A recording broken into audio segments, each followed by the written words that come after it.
স্বাগত আজকের বাংলাদেশে, আপনাদের সঙ্গে আছি আমি জাহিদ হোসেন। ঈদের অনুষ্ঠানের কথা উঠলেই আমরা অতিচারী হয়ে উঠি। সে সময় ছিল একটিমাত্র চ্যানেল, একটিমাত্র আনন্দের উৎস। তবু সেই নাটক, ম্যাগাজিন, অনুষ্ঠানগুলো হয়ে উঠেছিল আমাদের আনন্দের অবিচ্ছেদ্য অংশ। বহুদিন প্রতীক্ষা থেকে দিনের পর দিন মুগ্ধ হয়ে এসব অনুষ্ঠান দেখেছে দর্শক। আর কিছু থাকুক না থাকুক, সেসব অনুষ্ঠানে ছিল প্রাণ। এখন অনুষ্ঠান সংখ্যা বেড়েছে মাত্রায়, তবে প্রাণ কতটুকু আছে তা নিয়ে প্রশ্ন কিন্তু থেকেই যাচ্ছে।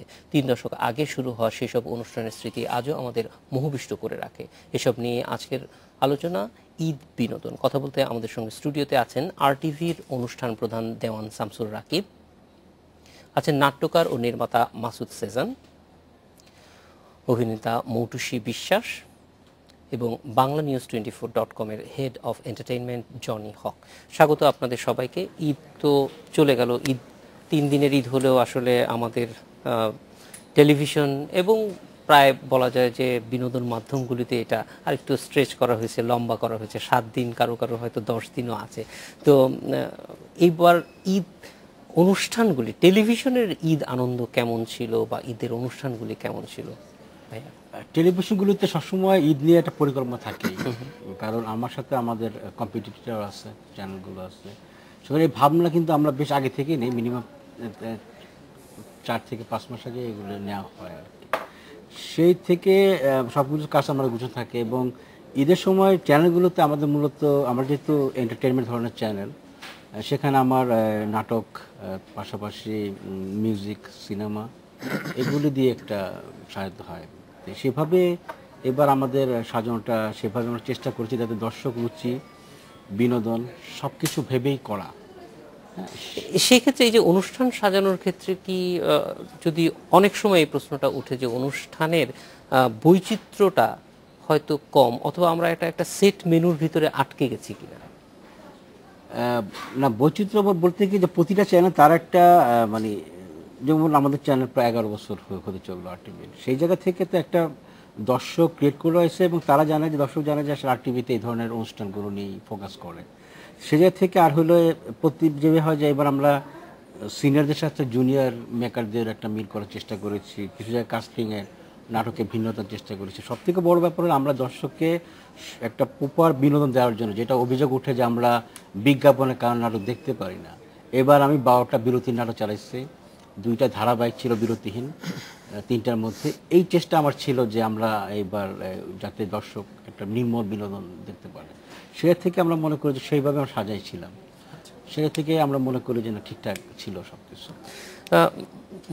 মাসুদ সেজান, আপনার কাছে এই যে 4 মাস আগে প্রস্তুতি শুরু হয়ে যায়, যেটা বলছিলেন রাকিব ভাই, প্রস্তুতিটা আসলে কখন থেকে শুরু হয়? এবং এই যে এত প্রস্তুতির পরে ঈদে আমরা যে, মানে সংখ্যার দিক থেকে তো অবশ্যই বলতে হবে যে আমাদের অনুষ্ঠানের সংখ্যা অনেক বেড়েছে এবং সেইখানে নানান বৈচিত্র্যময় অনুষ্ঠানও হচ্ছে, নাটক থেকে শুরু করে সব ক্ষেত্রে। কিন্তু সেখানে দর্শক আসলে কোনটি দেখে তৃপ্ত হচ্ছেন বা কোনটি দেখে তারা মনে করছেন যে ঈদের কিন্তু একটা জিনিস, যদি আর লম্বা করতে চাই না প্রশ্নটা, যে একটা জিনিস হচ্ছে যে ঈদ বিনোদনের জন্য শুধু আনন্দটাই দরকার কিনা। কারণ এখানে অনেক সময় দেখা যায় যে যখন শাবানা কাঁদতেছে সিনেমাতে, সেটাও, কান্নাটাও এক ধরনের বিনোদন। সেই জায়গাটা থেকে আমরা একটু মনে হয় যে যেই নাটকগুলি, যেইগুলি নির্মাণ করা হচ্ছে, সেখানে যেন শুধুমাত্র মানুষ লোক হাসানোর একটা প্রবণতা আছে, সেইটা একটু হালকাভাবে, মানে যেহেতু নির্মাণের সঙ্গে আছেন, এই যে কথাটা বললাম, এটা একেবারেই ব্যক্তিগত অভিজ্ঞতা থেকে বলছি, সেটা কতটুকু মনে হয় যে ঠিক? এটা আপনার মানে অবজারভেশন পুরোপুরি সত্য যে আমাদের রকিব ভাই যে কথাগুলো বললেন তার চ্যানেলের জায়গা থেকে হয়তো ঠিক আছে, কিংবা আরও 2-1টি চ্যানেলের জায়গা থেকে হয়তো ঠিক আছে, কিন্তু আমাদের প্রধান ক্রাইসিস হচ্ছে, আপনি শুরুতে বলেছেন যে আগে একটি চ্যানেল ছিল বিটিভি। আমাদের ক্রাইসিস হচ্ছে আমাদের এত চ্যানেল দিয়ে কি হবে আমাদের আসলে, মানে এত চ্যানেল হওয়াতে মানে অনেক ডিরেক্টরের সংখ্যা বেড়ে গেছে। হ্যাঁ, আমার সঙ্গে যে ছেলেটি 3 মাসও অ্যাসিস্ট্যান্সি করেনি, সেও শুনলাম যে কদিন পরে নাটক বানাচ্ছে, সে কিছুই জানে না। শুধু আমার সঙ্গে না, সবার সঙ্গেই। তো এত চ্যানেল এবং সব নাটক কিন্তু অন এয়ার হচ্ছে, সব নাটক বিক্রি হয়ে যাচ্ছে, সব নাটক চ্যানেল মানে দেখাচ্ছে। এখানে কোনো মানের যেই ব্যাপারটা যে কোন নাটকটি দেখানো ভালো, কোন নাটকটি দেখানো ঠিক হবে না, কোন নাটকটি নাটক হয়েছে, কোন নাটকটি নাটক হয়নি, এই ব্যাপারগুলো আসলে বোধহয় পুনর্বিবেচনা কিংবা মানে চিন্তাভাবনা করার ব্যাপার আছে চ্যানেলগুলোর। এইটা একটা ক্রাইসিস মনে হয়। আর আপনি যেটা বললেন যে শুধুই বিনোদন, শুধুই লোক হাসাতে হবে কিনা, এটা আমি বিশ্বাস করি না। তার কারণ নাটকের মধ্যে অনেক সিরিয়াস মেসেজও থাকতে পারে, থাকতেই হবে। সেই জায়গা থেকে আমরা আসলে এখানে ওই যে একটা ব্যাপার হয়েছে কি যে এখন নাটক দুই প্রকার হয়ে গেছে আর কি, মানে সব কিছু তো দুই প্রকার হয়ে গেছে, রাজনীতিতেও দুই প্রকার, হ্যাঁ, মানুষ দুই প্রকার, ভালো খারাপ, নাটকও দুই প্রকার হয়ে গেছে, হাসির নাটক, সিরিয়াস নাটক। তো এই নাটকের এই বিভাজনটাতেই তো আমি বিশ্বাসী না আসলে। হাসির নাটক বলতে কি আসলে? নাটকের মধ্যে তো জীবন থাকতে হবে, জীবনের মধ্যে তো হাসি কান্না সবই আছে। তো সেই জায়গাটাকে আমরা ফিল করছি না কেন, সেটা হচ্ছে একটা ব্যাপার। আর ঈদের যে এইবারে বিরতিহীন যেই প্রক্রিয়াটা শুরু হয়েছে, এটা একদিক থেকে পজিটিভ আমি মনে করি, কিন্তু এই পজিটিভিটিটা ধরে রাখতে হলে আমাদের আসলে মানের দিকেই তাকাতে হবে ফাইনালি। মানে আমি বিরতিহীন একটি নাটক দেখাচ্ছি, সেই নাটকটি যদি দেখার মতো নাটক না হয় আমি কেন দেখব? মানে তখন কিন্তু বিজ্ঞাপন থাকা না থাকার প্রশ্ন মানে মানে মুখ্য না। তো এই ব্যাপারগুলো নিয়ে আসলে সার্বিকভাবেই আসলে আমাদের কিছু ব্যর্থতা জায়গা তৈরি হয়েছে পুরো সেক্টরে। তো সেগুলো আসলে একটি দুটি প্রসঙ্গ নিয়ে আলাপ করে সেইটার সমাধান করা যাবে না, সেগুলো আলোচনা করতে হলে অনেকগুলো দিক হয়ে আসতে হবে আসলে আমাদের, যে আজকে আমরা এই জায়গাটায় কেন আসলাম, যে এত চ্যানেল, এত বিনোদন, তারপর আমরা বিনোদিত হতে পারছি না, আমরা দেখছি না অনুষ্ঠানগুলো, কিংবা আমাদের ভালো লাগছে না দেখতে, কিংবা আমরা বিরক্ত হচ্ছি। এই ব্যাপারগুলো আসলে মানে এত সহজ আলোচনার মধ্যে দিয়ে সমাধান করা সম্ভব হবে না। আমাদের প্রত্যেকের জায়গা থেকে প্রত্যেকের দায়িত্ব নেওয়া উচিত আসলে। প্রথমত চ্যানেলগুলোর কথা আমি বলবো, যে চ্যানেলগুলো কোন ভিত্তিতে নাটকগুলো সিলেক্ট করে, এই মাপকাঠিতে কিন্তু খুবই গরমিল আছে, খুবই গরমিল আছে। মানে কখনো কখনো দেখা যায় যে শুধুই আমার সাথে ওই চ্যানেলের লাইনটা ভালো, আমার যোগাযোগটা ভালো, কিংবা কিছু কিছু ব্যাপার ভালো আছে, আমার নাটক যাবে, ভালো নাই যাবে না। মানে ভালো কাজের মূল্যায়নটা করতে হবে আসলে। এই মূল্যায়নের জায়গাতে আমরা খুব পিছিয়ে আছি। মাসুদ স্যার, এটা তো অবশ্যই খুবই গুরুত্বপূর্ণ একটি বিষয়। এই ধরনের একটা অভিযোগ কিন্তু আমরা যখন 80-র দশক 90-এর দশকে যখন একটাই চ্যানেল ছিল, তখন কিন্তু খুব খুব জোরালো ভাবে এই অভিযোগগুলি ছিল। এখন এই অভিযোগ যদি সত্যি থাকে, আমরা রাকিব ভাইয়ের কাছ থেকে জানবো যে আসলেই এটা কতটুকু বাস্তব পরে প্রযোজ্য নয়। সব চ্যানেলের জন্য তো অবশ্যই প্রযোজ্য হবে না, কিন্তু এই বিষয়গুলির ক্ষেত্রে রাকিব ভাই সবচেয়ে ভালো জবাব দিতে পারবে। তার কাছে আমরা যাব পরে। আবার কিন্তু একটু মুটুসের কাছে যেতে চাই। মুটুসি, যে ঈদ একটা আলাদা, অবশ্যই শুধু বিনোদনের জন্য না, এটা যারা অভিনয় করে তাদের জন্য, এটা আমাদের এই পুরো এলাকায়, এই অঞ্চলেই কিন্তু ঈদ একটা বিশেষ উপলক্ষ, অভিনেতারা দর্শকের কাছে যাওয়ার। সেই জন্য একটা বাড়তি প্রস্তুতি, আলাদা ধরনের উদ্যোগ সবকিছুই থাকে। সেটা যারা নির্মাতা তাদের দিক থেকে যেমন থাকে, তেমন যারা অভিনয় করে তাদেরও নিশ্চয়ই মুখিয়ে থাকেন যদি ঈদের একটা কাজের সঙ্গে নিজেকে সম্পৃক্ত করা যায়। এইটি আসলে মানে আমার ধারণা, নাকি সত্যি সত্যি আপনারা মুখিয়ে থাকেন? ডেফিনেটলি ঈদ হচ্ছে আমাদের দেশের সবচেয়ে বড় ফেস্টিভ্যাল, এবং ঈদের সময় সবচেয়ে বেশি সিঙ্গেল নাটক অন এয়ার হয়। এখন তো খণ্ড নাটকও হয়, যেমন 6 দিনের 7 দিনের, এবং সব ভালো নাটক, সারা বছরের ভালো নাটকগুলো কিন্তু ঈদের জন্য জমা হয়ে থাকে। এবং যেহেতু সবাই চেষ্টা করে ভালো কাজ করতে, আমরা যারা আর্টিস্ট আমরা চেষ্টা করি যে হ্যাঁ, ঈদের কাজ মানে আমরা আরও অনেক বেশি সিরিয়াসলি, এমনিতেও তো সিরিয়াস থাকে, কিন্তু ঈদের সময় অনেকগুলো ভালো নাটক যাবে। সেখানের মধ্যে আমি যে নাটকটাতে কাজ করবো, সেখানে যদি আমার পারফরমেন্স খারাপ হয় তাহলে তো ওটা পড়ে গেল। সো ডেফিনেটলি ঈদ আলাদাভাবে আমরা অনেক কনসেন্ট্রেট করি, এমনিতেও কনসেন্ট্রেট করছি, কিন্তু ঈদ একটা ব্যাপার আছে আমাদের কাছে। সেক্ষেত্রে ঈদের যে নাটকগুলি বা যে অনুষ্ঠানগুলি হয়, সেগুলি দর্শক হিসেবে কি মনে করেন? কারণ একটা নাটক হলে সেটা নিয়ে আলোচনা হয়, যারা দেখেন তারা আপনাদের সঙ্গে যোগাযোগ করেন, কথা বলেন, রেসপন্সটা কীরকম হয়?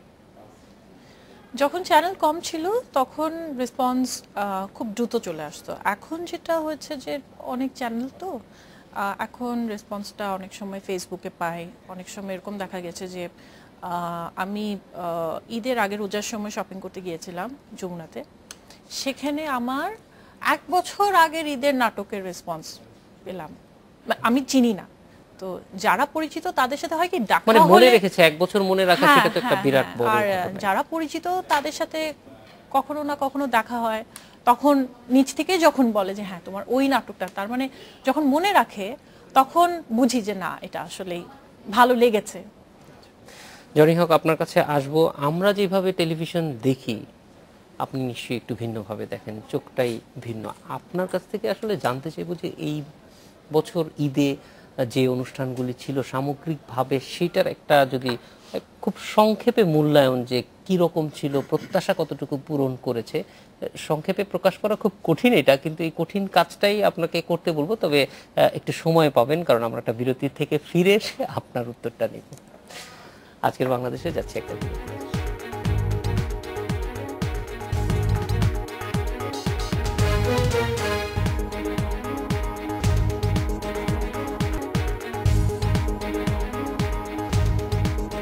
বিরতির পর ফিরে এলাম আজকের বাংলাদেশে। জনি হক, একটু আমল নামাতা দেন। আচ্ছা, আমি শুরুতে বলি যে আমার ঈদের নাটক এবার যেটা হয়েছে সেটা হচ্ছে, আমার অবজারভেশন হচ্ছে নাটকের মান অনেক বেড়েছে।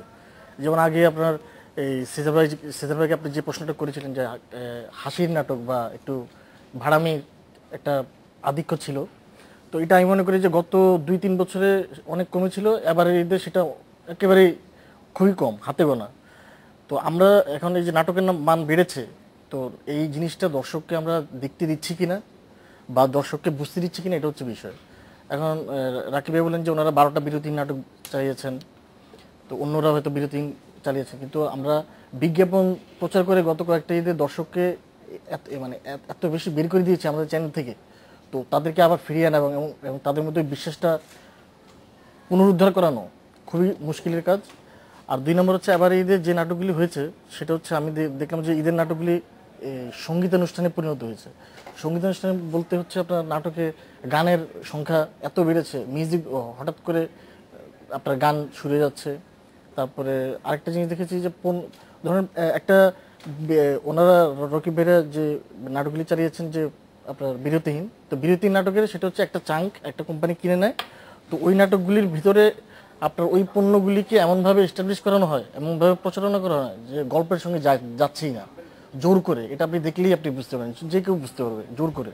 তো এই জোর করে যখন ইয়েগুলি করানো হচ্ছে, পণ্যগুলি দেখানো হচ্ছে, তখন কিন্তু জিনিসটা ঝুলে যাচ্ছে, দর্শকের বিরক্তি লাগছে। আর তবে আমি মনে করি যে এবার আপনার তুলনামূলকভাবে বিজ্ঞাপনের সংখ্যা অনেক কমেছে, কিন্তু কিছু কিছু চ্যানেল খুবই করেছে। যেমন আপনি ফেসবুক বা টুইটারে গেলে দেখবেন রেসপন্সগুলি পেতেন। যেমন মাহমুদ দিদার ওই দিন লিখেছিলেন যে বাংলা ভিশন অনেক নাটক যাচ্ছে, 10 মিনিট বিজ্ঞাপন দেখে 5 মিনিট নাটক দেখাচ্ছে, মানে বিজ্ঞাপনের ফাঁকে ফাঁকে নাটক। তো এই জিনিসটা আমার মনে হয় যে আর চ্যানেলগুলি বুঝতে পারছে। তো এই আরেকটা সমস্যা আছে, সেটা হচ্ছে আমার যেটা অবজারভেশন, সেটা হচ্ছে ঈদের নাটক বা সিঙ্গেল নাটকের ম্যাক্সিমাম প্রডিউসার হচ্ছে চ্যানেলগুলো বিপণন কর্মকর্তারা, হিডেন প্রডিউসার হিসেবে থাকেন ওনারা। তো এই কারণে আপনার দেখবেন যে এই তারা হচ্ছে ভালো ভালো ইয়েগুলি দিচ্ছেন। তারপরে হচ্ছেন আপনার এই কারণে হচ্ছে এই যে বিজ্ঞাপনের যে ইয়েটা, ওনারা নিজেরাই যেহেতু প্রডিউসার, সেহেতু ওনারাই সব কিছু সাজিয়ে রাখেন, তো ওনারা স্বাভাবিকভাবেই এটা বিজ্ঞাপন বেশি প্রচার করবেন। আর 3 নম্বর হচ্ছে আপনার ইমা নামে একটা অর্গানাইজেশন আছে আপনার বিপণন কর্মকর্তাদের, এটা আসলে নামে আছে, কোনো কাজকর্ম নাই। এখানকার কর্মকর্তা যারা আছেন তারা আমার মনে হয় যে তাদের একটু পদক্ষেপ নেওয়া উচিত। কারণ দর্শকদের জন্য আপনারা যদি এই দর্শকদের জন্য নাটক বানান, এই যে সেজান ভাইরা এত কষ্ট করেন, মুটি সবার এত কষ্ট করেন, রাকিব ভাইরা অনেক কষ্ট করেন, কিন্তু আপনারা যাদের জন্য বানাচ্ছেন তারা যদি না দেখে, তাহলে এই জিনিসটা বানিয়ে লাভ কি? আমি রান্না করছি কিন্তু খেতে পারছে না কেউ, সবাইকে আমি আগে হোটেলে পাঠিয়ে দিয়েছি, তাহলে তো কোনো লাভ নেই। তো আমার মনে হচ্ছে যে আপনার চ্যানেলগুলো বিপণন কর্মকর্তাদের মূল সমস্যা, তারা হিডেন প্রডিউসার হিসেবে অনেকাংশে দখল করে রাখে। আর 2 নম্বর হচ্ছে আপনার নাটকের মান যেরকম বেড়েছে এটা অব্যাহত রাখা উচিত। আর হচ্ছে আপনার দর্শকদেরকে যেভাবে আমরা বিতাড়িত করেছি সেটা এইভাবে কন্টিনিউ করলে হয়তো দর্শকটা আবার আসবে। বেশ কতগুলি বিষয়ে চলে আসলো রাকিব ভাই, মানে আসলে ঈদের অনুষ্ঠান নিয়ে আলোচনা করব ভাবছিলাম যে হাসাহাসি করে শেষ হয়ে যাবে, কিন্তু জনি যে প্রসঙ্গগুলি আনলো সেটা হয়তো অনেক গভীরে, এবং এই সংকট আমরা আলোচনা করে হয়তো তবু উত্থাপন করার প্রয়োজন আছে যদি সত্যি এই ঘটনাগুলি থাকে। এবং আমরা দেখেছি যে আমাদের নাটকের ইতিহাসটা একদম খুব ছোট না, বলা যায় যে আমাদের টেলিভিশনের ইতিহাস যত দিনের ততদিনই আমাদের নাটকের ইতিহাস, এবং আমাদের একটা সমৃদ্ধ ইতিহাস আছে। সেইখান থেকে আমরা কিছুটা সরে গিয়েছি বলে অভিযোগও আছে এর মধ্যে, তার মধ্যেও ভালো কাজ হচ্ছে। কিন্তু জনির কথাটাকে যদি সত্য ধরে নেওয়া হয় তাহলে অবশ্যই এটা একটা বড় চ্যালেঞ্জ হিসেবেই আসবে। নাকি ভাই সত্যিকারেই মানে ভালো অনুষ্ঠান প্রচার করার ক্ষেত্রে বা তৈরি করার ক্ষেত্রে এই ধরনের প্রতিবন্ধকতাগুলি আছে কিনা, সেটা শুধু আপনার প্রতিষ্ঠানের কথা বলছি না, যে আমাদের ইন্ডাস্ট্রিতে এটা কতটুকু সত্য, নাকি জনি বাইরে থেকে দেখে সেই জন্য ঠিক মতো দেখছে না? এটা একটা মনে করেন ঢালা অভিযোগের মতো একটা পড়ে যায় আর কি, যে মানে সবকিছুই কালো কালো। আমার যেটা মনে হয় যে আসলে কিছু চ্যানেল হয়তো থাকতে পারে, এখন আমি অন্য চ্যানেল হয়তো ডেফিনেশন বা ডিফাইন বা কিছুই হয়তো করব না, কিন্তু যদি এরকম থাকে তাহলে তো আপনার কানে আসবেই রাকিব ভাই। এটা এখন হলো সেটা হলো যে রাকিবে জানে এখন হলো যে না না আমার বলার বিষয়টা যে হয়তো কোনো চ্যানেলে হয়তো স্ট্র্যাটেজিটা হয়তো বা তাদের মতো করে তৈরি করে নিচ্ছে, ওখানে হয়তো বা হয়তো মার্কেটিং ডমিনেট করতেই পারে। সব চ্যানেল সব না, কোনো জায়গায় দেখা যাচ্ছে প্রোগ্রামটা ডমিনেট করতেছে, বেশিরভাগ তাই হওয়া উচিত যে প্রোগ্রামই ডমিনেট করতেছে। এখন যেটা বলা হয়েছে যে জনি একটা কথা ভালো লাগছে, যে আসলে ও বলছে যে নাটকের মান বাড়ছে, কিন্তু পরের দিকে তার হয়তো মনে হচ্ছে কয়েক জায়গায় যে হয়তো বা বিজ্ঞাপন আর ডমিনেশন করার ক্ষেত্রে কয়েক জায়গায় হয়তো বা একটু লুজার হচ্ছে, সেটা তো তার অবজারভেশন, এটা আমি হয়তো একদিক দিয়ে সে দেখছে। সেটা সত্য কথা কিন্তু নাটকের মান বাড়ছে। একটা চ্যানেলগুলো আমি প্রথমে বলছি যে আমরা এখন আসলে ইভেন তো আমাদের চ্যানেলগুলো ইন্ডিয়ান চ্যানেলগুলো এখন আমাদের বাজার দখল করে নিয়েছে, মানে আমাদের এখন ওপেন এয়ার হওয়াতে, সুতরাং আমরা কিন্তু সবসময় একটা প্রতিযোগিতার মধ্যে দিয়ে যাচ্ছি। দ্যাটস ওয়াই আমি যদি ভালো করার চেষ্টা করি অবশ্যই আমার কিছু রুলস মানতে হবে। রুলস মানতে হবে কি, যে আমি খারাপ প্রোডাক্ট কেন নেব, আমি মার্কেটিং আমার ওইভাবে প্রেশারও দিচ্ছে না যে না এইটি আপনার নিতে হবে। এই জিনিসগুলো ওভারকাম থাকাতে হচ্ছে কি, যে অন্তত আমার সেটাই বলতে পারি যে আমার যেমন প্রিভিউ কমিটিও আছে, আমরা প্রিভিউ থেকে অনেকগুলো নাটক নিচ্ছি, পাশাপাশি যারা নতুন এবং বেশি নতুন নির্মাতা প্রিভিউ করে আমরা নেওয়া হয়, এবং যারা লাভলুবাই ধরনের যারা সিনিয়র নির্মাতা এবং তাদেরকে আমরা আসলে সরাসরি কমিশনিং করে ফেলি। তো এইগুলি কিন্তু আমরা একটা রাখছি যে যাতে ভালো কাজ আমরা পেতে পারি। হ্যাঁ, সেই মানদণ্ড অনুযায়ী কিন্তু আসলে সেভাবে কিন্তু আমরা ভালো জিনিস নিয়ে আসতেছি। এবং একটা জিনিস আমি মনে করি যে জিনিসটা ভালো সেটা আসলে নোটিশও হয়, পাবলিকও দেখে, এবং যে কোনো চ্যানেল নিতে প্রস্তুত। মানে দর্শক তো আসলে সবার আগে জানায় যে কোনটা ভালো হয়েছে এবং কোনটা খারাপ হয়েছে। এর জন্য আমরা চ্যানেলটা কিন্তু পর্যায়ক্রমে ভালো যে আমার এইগুলো আছে প্রোগ্রাম বলি, সেটা আমার নাটকগুলো আমাকে সেটা প্রমো সেভাবে একটা ফোকাস করে দেই, যে সেভাবে আমরা জিনিসটা করি। মাসুদ সুজন, এই পয়েন্টটাতে একটু আপনার কাছে আসবো, যে মানে ইংরেজিতে একটা কথা আছে যে কনফ্লিক্ট অফ ইন্টারেস্ট, আমি জানি না বাংলাটা কি। কনফ্লিক্ট অফ ইন্টারেস্ট কিন্তু আমাদের সব জায়গায় ধাপে ধাপে এটা সংসদ সদস্যের ব্যাপারে শোনা যায়। এখন জনি বলতেছে যে এমনকি টেলিভিশনে একটা নাটক প্রচারের ক্ষেত্রেও কনফ্লিক্ট অফ ইন্টারেস্টের বিষয়টা আছে। আপনারা যখন নির্মাণ করেন এই ধরনের কোনো বিষয় আপনাদের সম্মুখীন হতে হয় কিনা? এটা আসলে মানে আমার উপর ডিপেন্ড করছে যে আমি সম্মুখীন হব কি হব না, কিংবা সম্মুখীন হলে সেটাকে আমি গ্রহণ করব কি করব না। আমি এরকম প্রস্তাবনার মুখোমুখি যে হইনি তা না, আমি মানে সযত্নে সেটাকে মানে অ্যাভয়েড করে গেছি আমার মতো করে। তার মানে বিষয়টা যে আছে এটা আমরা মোটামুটি একভাবে তো প্রচ্ছন্নভাবে তো সেটা আছে, সেটা সত্যি। এবং সেটা আমি মানে এই কথাই বলতে চাই যে অনেক রকমেরই ব্যাপার থাকবে। এখন সেখানে আমি যেটা আমার রকিব ভাই বলছেন, যে রকিব ভাই চ্যানেলের যে স্ট্র্যাটেজি সেটা উনি বললেন যে তার জায়গায় খুব ক্লিয়ার উনি, ওকে ফাইন। ডিরেক্টরের জায়গায় যদি ডিরেক্টরের ক্লিয়ার থাকে যে আমি কোনো সুযোগ নিব কেন কিংবা সুযোগ দিব কেন, এই ব্যাপারগুলো, তারপরে যারা মানে অভিনয় করছে তারা যদি ব্যাপারটা ক্লিয়ার থাকে যে আমি আমার এইটুকুর বাইরে আমি যাব না, সাংবাদিকরা যারা লিখছে, মানে সবাই যদি নিজেদের কাজগুলো ঠিকমতো করি তাহলে কিন্তু এই কনফ্লিক্টগুলো তৈরি হয় না। আসলে আমরা কোথাও গিয়ে টোটাল সিস্টেমটা ফেল করছি আসলে, এবং সেটা আসলে সম্মিলিতভাবে খুঁজে বের করার ব্যাপার। একটু অন্য প্রসঙ্গে আসি, যে একটা ভালো কাজ করতে হলে যেহেতু ক্রিয়েটিভ ওয়ার্ক, আপনার যথেষ্ট অর্থনৈতিক স্বাধীনতাও থাকা দরকার। এই ক্ষেত্রে টেলিভিশনে কাজ করার জন্য যারা বাইরে থেকে কাজ করে তাদের সেই অর্থনৈতিক স্বাধীনতাটা কতটুকু থাকে? অর্থনৈতিক স্বাধীনতা বলতে আসলে কি? এটা মানে ধরেন বাজেট কনস্ট্রেইনও এক ধরনের পরাধীনতা। হ্যাঁ, সেটা তো আছেই। সেটা আছে বলতে কি, মানে আমি শুরুতেই বলেছিলাম যে এত চ্যানেল দিয়ে আমরা কি করব। এই কথাটা এই কারণে বলেছিলাম যে চ্যানেল আমরা খুলে বসেছি, কিন্তু আমরা বলছি যে আমাদের বাজেট নেই। একটি নাটক নির্মাণ করতে কমপক্ষে আর কি, মানে মিনিমাম একটি স্ট্যান্ডার্ড দাঁড় করাতে 2.5 থেকে 3 লাখ টাকার কমে হওয়ার কথা না, আসলে কোনোভাবেই হওয়ার কথা না।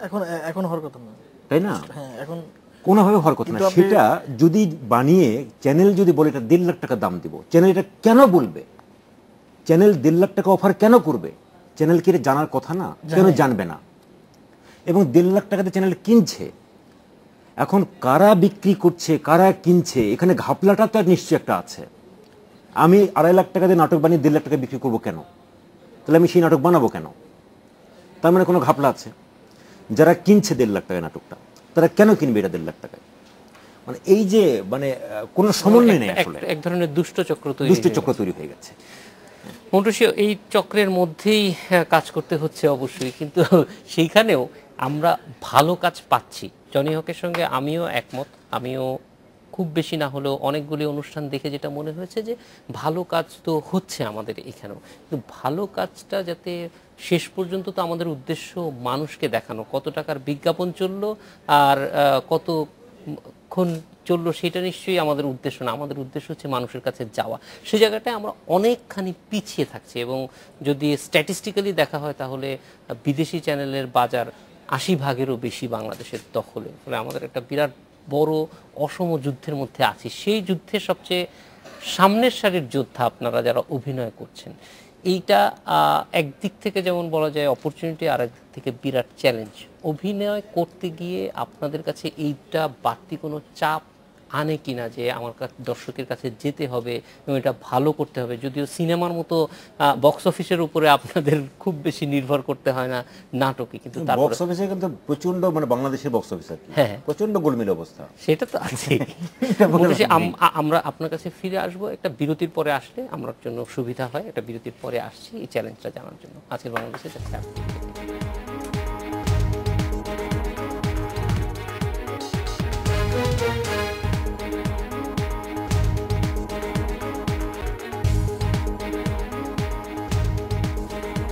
বিরতির পর ফিরে এলাম আজকের বাংলাদেশে। মৌটুসী, একদম সুনির্দিষ্টভাবে যেটি জানতে চাই, অনেক লম্বা প্রশ্ন আপনাকে করেছি বিরতির আগে, সেটা হচ্ছে যে বাংলাদেশে আসলে এখন ভিউয়ারশিপ কমে গেছে তুলনায়, কিন্তু তারপরেও অনেকেই আপনাদের নাটক দেখছেন। ভালো কাজ করার ক্ষেত্রে এটা একটা চাপ তৈরি করে কিনা, যে আমি একটা ভালো কাজ করব, এটা কতজনে দেখবে, এটা বাড়তি কোনো ধরনের ভাবনায় ফেলে কিনা আপনাদেরকে? এটা ডিপেন্ড করছে আমি আসলে সার্ভাইভ করতে চাই কিনা। যদি আমি সার্ভাইভ করতে চাই এখানে, তাহলে ডেফিনেটলি আমাকে ভালো কাজ করেই সার্ভাইভ করতে হবে, অথবা আমার নিজে প্রডিউসার হয়ে যেতে হবে, অথবা প্রডিউসারের সাথে সখ্যতা রাখতে হবে। যেটা হয় যে ডিরেক্টর, একজন ভালো ডিরেক্টরের প্রয়োজন হলেই তখন কিন্তু নেন। আর বাংলাদেশের নাটকের ডেফিনেটলি ভিউয়ার আছে, যারা টিভিতে দেখে না তারা কিন্তু ইউটিউবে দেখছে। ইউটিউবের নাটক বাংলাদেশে আপনি দেখবেন কত লাখ, ইভেন বিদেশে বসেও আমাদের যারা বাংলাদেশিরা বিদেশে থাকেন তারা কিন্তু ইউটিউবে আপলোড হওয়ার পরপরই ওয়েট করে যে আমরা ভালো নাটক দেখতে চাই। এবং এখানে আমি নিজে যখন দেখি যে খুব অ্যাডের, মানে গতবার এটা হয়েছে, খুব অ্যাডের ডিস্টারবেন্স ছিল, তখন আমি ফাইন যাক, অন এয়ার হোক, আমি ইউটিউবে দেখে নেব। এবং ভালো কাজ করতে না পারলে আজকে আমি এখানে থাকতাম না। কিন্তু আমাদের ডেফিনেটলি আমাদের বিশেষ করে অভিনেত্রীদের অনেক চ্যালেঞ্জ, কারণ প্রত্যেক বছর প্রচুর অভিনেত্রী কিন্তু আসে। এটা আপনার বিউটি কন্টেস্ট থেকে হোক বা যে কোনোভাবে হোক, থ্রু প্রডিউসার হোক, থ্রু চ্যানেল হোক, প্রচুর অভিনেত্রী আসে। তার মধ্যে থেকে সারভাইভ করতে হলে ভালো কাজ করেই সারভাইভ করতে হবে, এটা আমি মনে করি। আচ্ছা, ভালো কাজ করে তো অবশ্যই সার্ভাইভ করতে হবে। এইটি একটি গুরুত্বপূর্ণ বিষয় আপনি বলেছেন যে মাধ্যম হিসেবে শুধুমাত্র টেলিভিশন ছাড়াও আরও অনেকগুলি বিকল্প মাধ্যম চলে এসেছে এখন, ইউটিউব এবং অন্যান্য, অনেকে হয়তো নিজস্ব চ্যানেলেরও ব্যবস্থা করছেন। তো এই ইউটিউবের মাধ্যমে দর্শকরা বা ইউটিউবে দেখে দর্শকরা কোনো ধরনের কমিউনিকেট করে কিনা আপনাদের সঙ্গে? হ্যাঁ, ডেফিনেটলি ইউটিউবেই নাটক বরং যেহেতু একবারে দেখা হয়ে যায়, আর হয় কি দেখতে দেখতে আচ্ছা ঠিক আছে পজ দিয়ে আবার দেখা গেল, তো এটাতে অনেক আরামে দেখা যায়। এখন তো মোবাইলেও হেডফোন দিয়ে নাটক দেখে ফেলে। মোটুসি, রাকিব ভাইয়ের কাছে এখানে একটু আসবো যে এই যে নতুন নতুন এভিনিউজগুলি ওপেন হচ্ছে, এটা কিন্তু একটা অর্থনৈতিক সংযোগও আছে। এখন যখন একটা টেলিভিশন চ্যানেল একটা নাটক কিনে নেয়, এটা যদি পরবর্তীতে ধরেন ইউটিউবের মাধ্যমে বা আপনার নিজস্ব যদি কোনো ব্যবস্থা থাকে, সেই ক্ষেত্রে এটা পরবর্তীতে শেয়ার করার, মানে রেভিনিউ আর্নিংস শেয়ার করার কোনো ধরনের কন্ট্রাক্ট থাকে কিনা আমাদের দেশে, না এখনো এই জিনিসটা একেবারেই প্রাথমিক না, এটা পর্যায়ে আছে? বেসিক্যালি নাই, কারণ ইউটিউবে এটা আমার জন্য একটু ক্ষতি করেই বলা যায় যে অনেকের একটা অভ্যস্ততা তৈরি হয়ে গেছে যে নাটকটা না দেখি ইউটিউবে দেখে নেব। হ্যাঁ। অনেকে আছে বিশেষ করে ইয়ং যারা আছেন, তারা আসলে সারাদিন আড্ডা বা তারা গল্প থাকেন, তাদের এই টেন্ডেন্সি বেশি। ওতে আমাদের একটা সমস্যা হয়ে যায়, মানে আমরা চ্যানেল তো চাই, আমরা চ্যানেল সবাই দেখুক সেই জায়গা থেকে। না, কিন্তু এটা তো এখন আমি জানি না, অন্যান্য দেশে কিন্তু এখন একটা আয়ের বড় উৎস হয়ে যাচ্ছে তার অনলাইন ভার্সন থেকে, না, যেটা এখন সেটা হচ্ছে যে আমরা এখন ইউটিউবটা নিয়ে আমরা সিরিয়াসলি ভাবতেছি, এই কারণে যে এখন আমরা মানে নিজের যদি আপলোড করতে পারি, যেটা কিন্তু থার্ড পার্সন করতেছে এবং একটা নির্দিষ্ট অঙ্কে মানে ক্লাউড শেয়ার করতে হবে, ভিউয়ারশিপ যদি করে তবে সে রেভিনিউ পায়। তো ওইটা কিন্তু দেখা যাচ্ছে ইলিগাল করছে, কিন্তু আমরা ভাবতেছি সিরিয়াসলি, এবং টেকনোলজি এখন খুব উন্নত হয়েছে, আমরা অ্যাপস বা ইয়ের মাধ্যমে ইন্টারনেটে আমাদের এটা চ্যানেলটা হয়তো ভাবতেছি আমরা শুরু করব। এটা অবশ্যই একটা বড় অপরচুনিটির জায়গা তৈরি করছে রাকিব ভাই। আমরা একটু জনির কাছে যাব। জনি, একটু অন্য প্রসঙ্গে আসি, যে এই যে মৌটুসি বলল যে প্রতি বছরই নতুন অভিনেত্রীরা আসছেন, যোগ হচ্ছেন, এবং অভিনেত্রী প্রতিদিন, শুধু অভিনেতা অভিনেত্রী তো নতুন নতুন আসছেই, প্রতি বছরই আমরা দেখছি অনেক নাটক তৈরি হচ্ছে, কিন্তু সেখানে মানে অভিনেতাদের মধ্য থেকে স্টার তৈরি হওয়ার ক্ষেত্রে, সেক্ষেত্রে কি শুধুমাত্র তাদের অভিনয় দক্ষতাই জরুরি, নাকি এক্ষেত্রে মিডিয়ার ভূমিকা আছে বা সেটা যথাযথভাবে পালন হচ্ছে কিনা? অবশ্যই আপনার দুটা মিলিয়ে, আপনি শুধু অভিনয় করলেন কিন্তু আপনাকে মিডিয়া সাপোর্ট করলো না, আপনি দেখা যাচ্ছে অনেক ভালো ভালো অভিনেতা আছে যারা খুব ভালো অভিনয় করে কিন্তু তারা স্টার হতে পারে না। তবে আমি মনে করি যে চেহারা সুন্দর হতে হবে, অভিনয় দক্ষতা থাকতে হবে, মিডিয়ার সঙ্গে যোগাযোগ রাখতে হবে।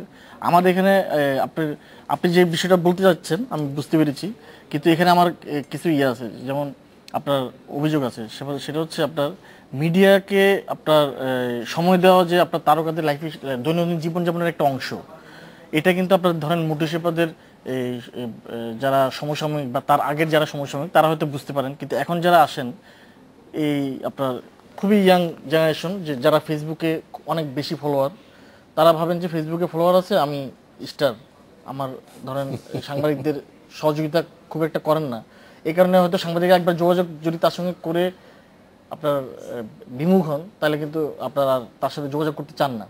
এক্ষেত্রে তারকাদেরই আসলে, যেটা মুড়ি সাহেব একটু একটা প্রসঙ্গ আগে বলেছিলেন, যে আমি বুঝতে হবে যে আমি হতে চাচ্ছি কিনা বা আমি করতে চাচ্ছি কিনা। এখন উনি যদি ভাবেন যে আমি ফেসবুকে আমার এত হাজার ফলোয়ার আছে, আমার এত হাজার বন্ধু আছে, তাতে আমি স্টার হয়ে যাব, আমার নাটক এরা দেখলেই হবে, মানে হচ্ছে কি একটা গোল থাকতে হয়। আমি এই আমাদের এখানে অনেক উদাহরণ আছে, আপনার বিপাশা আপা, মৌ, মিমি আপা, তারিন, মুরশি, সবাই, তো এরা কিভাবে স্টার হয়েছে এটা কিন্তু সবাই জানে। তো এখন যারা ইয়াং তারা হচ্ছে অল্পতে তারকা হয়ে যাচ্ছে, আপনি কিন্তু আপনি যেটা বলছেন যে তারা তারকা হতে পারছে কিনা বা আমাদের ভূমিকা কতটুকু থাকে, আমাদের ভূমিকা 100% থাকে। আপনি অবজারভেশন করে দেখবেন, প্রত্যেকটা বিনোদন সাংবাদিক প্রত্যেকটা সেলিব্রিটিকে হেল্প করে, মানে সবাই চায় যে আমরা একসাথে কাজ করবো একই অঙ্গনে, একজন আরেকজনকে হেল্প করবে, কিন্তু বেশি অনেক সময় হয় কি তাদের কাছ থেকে ওই সহায়তা পাওয়া যায় না, বা তারা এমন একটা আপনার অ্যাপ্রোচ করে বসবে, সেটা হচ্ছে আপনি নিতে পারবেন না হয়তো। তো এই বিষয়টা থাকে। তবে এই সংখ্যাটা খুব কম, যেটা যেমন ভালো নাটকের সংখ্যা বাড়ছে, সেলিব্রিটির সংখ্যা আপনার মোটামুটি যেটা বললো প্রতি বছর বাড়বে। কিন্তু এক্ষেত্রে সৃজন ভাই আপনার কাছে একটু এই প্রসঙ্গটা আসতে চাই যে অবশ্যই জনি হকের কাছে একটা সুন্দর মানে কি সুন্দর হতে হবে, আমার তো চেহারা ভালো না বা এই অভিনেত্রী হতে হলে সুন্দর হতে, আমি সরি আমি এটা মানি না। না, অবশ্যই সুন্দর হতে হবে। আমার সুন্দর মানে হচ্ছে আপনার এখন সুন্দরের সংজ্ঞাটা আপনি জানতে চান যে সুন্দর সেটা আমি সুন্দর বলতে জানতে কি চাই, বোঝায়, বলুন। হ্যাঁ বলেন, এটা আপনি বলতে পারেন যে চেহারা সুন্দর, মানে বাহ্যিক সৌন্দর্যটা আসল না, সব ধরনের সৌন্দর্য আসলে থাকা উচিত একটা মানুষের মধ্যে। প্যাচের মধ্যে পড়ে সুন্দর সুন্দর মানে শুধু ফেয়ার অ্যান্ড লাভলি না। জনি হকের সঙ্গে আমি বুঝতে পারছি জনি কি বলতে চাই। সৃজন ভাই, এই যে ধরেন প্রমোশনের ক্ষেত্রে আমাদের দুর্বলতাটা চোখে পড়ে।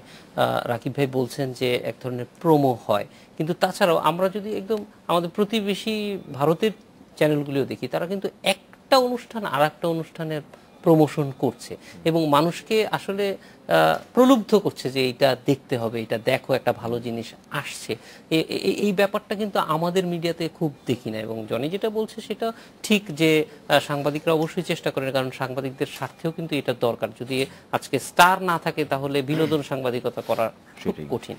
সৃজন ভাই, এই ক্ষেত্রে কি মনে হয় যে আমাদের অ্যাপ্রোচটা ঠিক আছে নাকি কোনো পরিবর্তন আসা উচিত? না, এটা হচ্ছে যে চ্যানেলগুলোর টেন্ডেন্সি হচ্ছে যে প্রোমো দিয়ে সময় নষ্ট না করে ওইখানে বিজ্ঞাপন ঢুকায় দাও। হ্যাঁ, তো এইটা হচ্ছে তাদের মানে বিজনেস স্ট্র্যাটেজি আর কি। এবং চ্যানেলগুলো এখন ম্যাক্সিমাম চ্যানেল হচ্ছে প্রোগ্রাম বিভাগ কিন্তু নিয়ন্ত্রণ করে না, মার্কেটিং বিভাগ নিয়ন্ত্রণ করে। তো সেটা একটা বড় ক্রাইসিস। মার্কেটিং বিভাগে যারা দায়িত্বে থাকেন তাদের কিন্তু খুব মানে সহজভাবে তাদের মাসের শেষে কত আর্ন করতে পারছেন তারা, প্রোমো দিতে তাদের কোনো আর্নিং নাই। হ্যাঁ, তো এই জায়গাগুলোর আসলে সার্বিক চিন্তাভাবনাগুলোকে বদলে দেওয়া উচিত আমাদের, যারা চ্যানেলের সঙ্গে যুক্ত, ম্যানেজমেন্টের সঙ্গে যুক্ত, যে একটি অনুষ্ঠান আমরা বানাচ্ছি কিংবা চ্যানেল থেকেও যারা ইনহাউস প্রোগ্রামগুলো হচ্ছে, সেগুলো যে কষ্ট কিংবা যেই দর্শককে যে ভালো লাগা দেওয়ার ব্যাপারটা দর্শককে জানাতে তো হবে, কেন দেখবে, সমন্বয়টা জরুরি, সমন্বয়টা খুব জরুরি সব জায়গায়। তো এই সমন্বয়হীনতাগুলোই আসলে মূল ক্রাইসিসটা তৈরি করছে। তো যেই কারণে আসলে মানে প্রমোশনাল কি এখন ঈদের মধ্যে আমি যেটা জানি, যেটুকু জানি যে ঈদের মধ্যে কয়েকটা চ্যানেল যারা খুব ভালো করছে তাদের স্ট্র্যাটেজিটা, ভেতরকার স্ট্র্যাটেজিটা আমি জানি, মানে বলে দিচ্ছি আর কি। সেটা হচ্ছে যে তারা হয়তো সিরিয়াল নাটক যাচ্ছে, সিরিয়াল থেকে হয়তো 2 মিনিট তারা কমিয়ে ফেলে, মার্কেটিংকে মানে হ্যাম্পার করে না, মার্কেটিংয়ের জায়গাটা বিজ্ঞাপনের ঠিকই নিচ্ছে। হয়তো একটা সিরিয়াল নাটক যাচ্ছে রেগুলার, ওখান থেকে বললো 2 মিনিট মানে ফুটেজ কম দাও আমাকে, ওই 2 মিনিট বের করে হয়তো ওই 2 মিনিট তারা মানে বিজ্ঞাপন চালাচ্ছে। এটা কিন্তু একদম প্রেম থেকে, যারা মার্কেটিংয়ের, যারা মানে অনুষ্ঠানের দায়িত্বে আছে চ্যানেলগুলোতে এবং যারা ভালো করতে চায়, তাদের কিন্তু ওই প্রেমটা আছে যে দর্শককে আমার দিতে হবে জিনিসটা। এখন সেটা হচ্ছে মার্কেটিং বিভাগ তো তাকে হেল্প করতে হবে, কিংবা মালিক পক্ষে সেটা মানে বুঝতে হবে। এখন এই যে মানে অনেক চ্যানেলেই আমি এরকম খবর জানি যে মালিক পক্ষ, যারা সরাসরি মালিক পক্ষ হচ্ছে মানে অনুষ্ঠান যারা মানে দায়িত্ব আছেন তাদের উপর খুবই বিরক্ত, মার্কেটিং এর উপর তারা খুবই মানে খুশি। এটা অবশ্য একটা এই যে ব্যাপারগুলো, প্রতিযোগিতাটা হয়তো আমরা প্রতিযোগিতা সবসময় যে পজিটিভ হবে তা না, আমাদের এখানে আসলে প্রতিযোগিতাটার কারণে কিছু নেগেটিভ জিনিসও আমরা দেখতে পাচ্ছি। আমরা একটা বিরতিতে যাব, বিরতিতে আসার পরে এই অবস্থা থেকে সামনে চলার পথ, সামনে কোথায় যাব আমরা এগুলি নিয়ে একটু জানতে চাইবো। এটা বিরতির পর আজকের বাংলাদেশ নিচ্ছে আরো।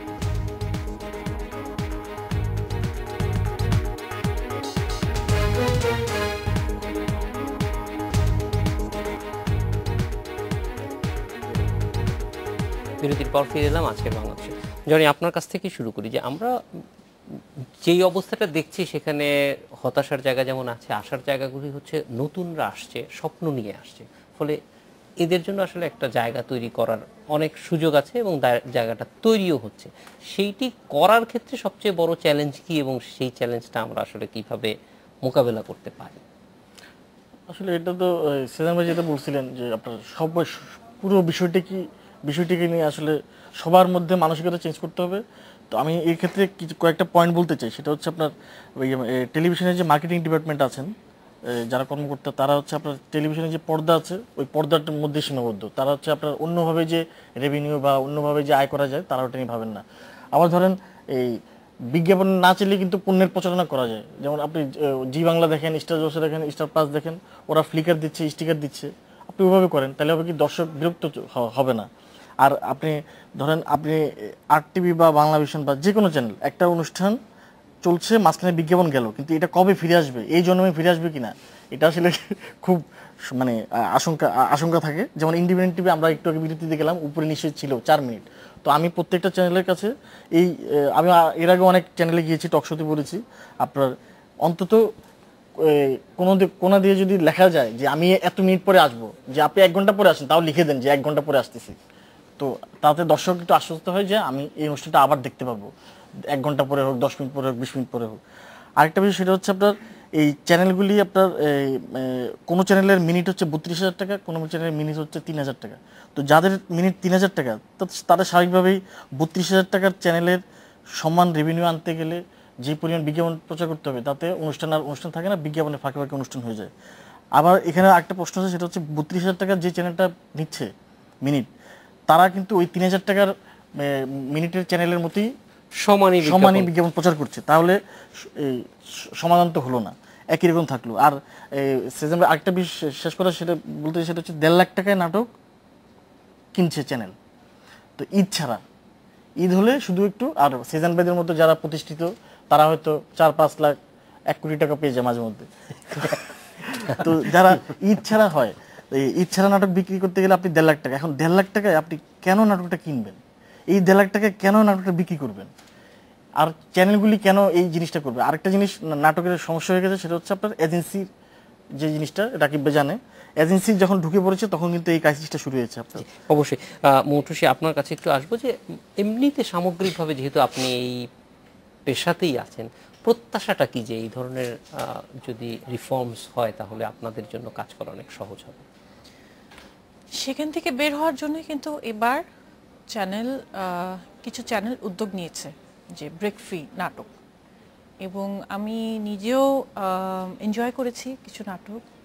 ভালো লাগে তখন দেখতে, একটা ভালো নাটকের মধ্যে না অনেকগুলো অ্যাড গেলে খুব ভালো লাগে না, তখন নিজেই চ্যানেল চেঞ্জ করে আবার ভুলে যাই যে আসলে আমি কোন নাটকে ছিলাম।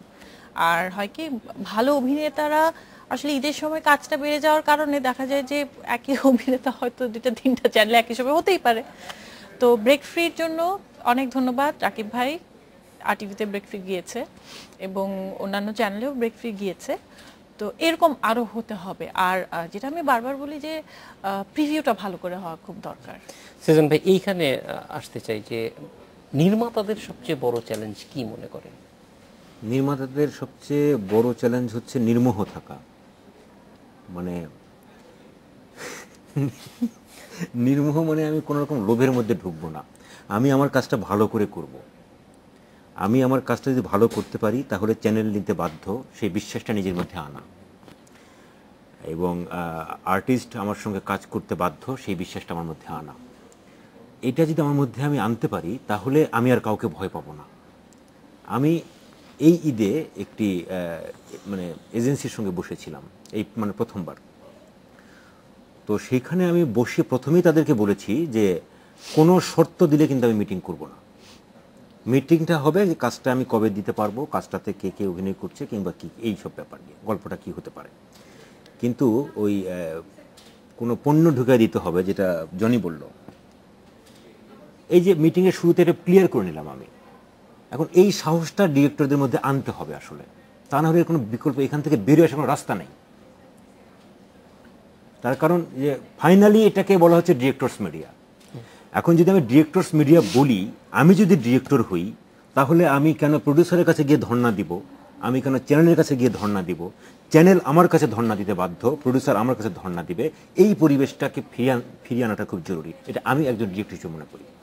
অবশ্যই রাকিব ভাই, আপনার কাছে আসবো একদম শেষ প্রায় সময়, এটা একটা বড় চ্যালেঞ্জ যে একই সঙ্গে ব্রেক ফ্রি যদি চালানো যেত তাহলে তো খুবই ভালো হতো সবার জন্য, কিন্তু তাতে তো আসলে টেলিভিশন চালানো সম্ভব না।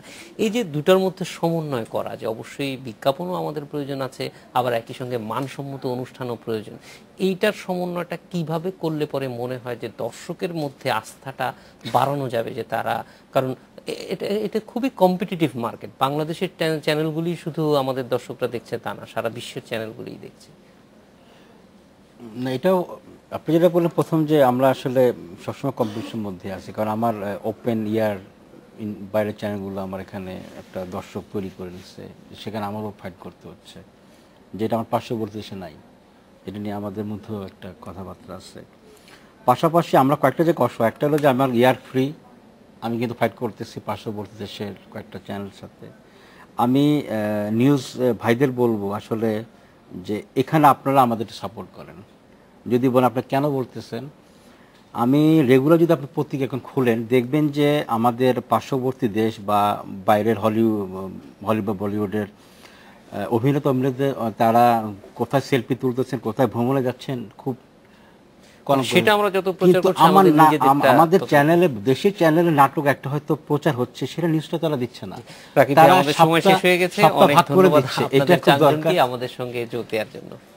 এই ছিল আজকের বাংলাদেশে, দেখা হবে রোববার।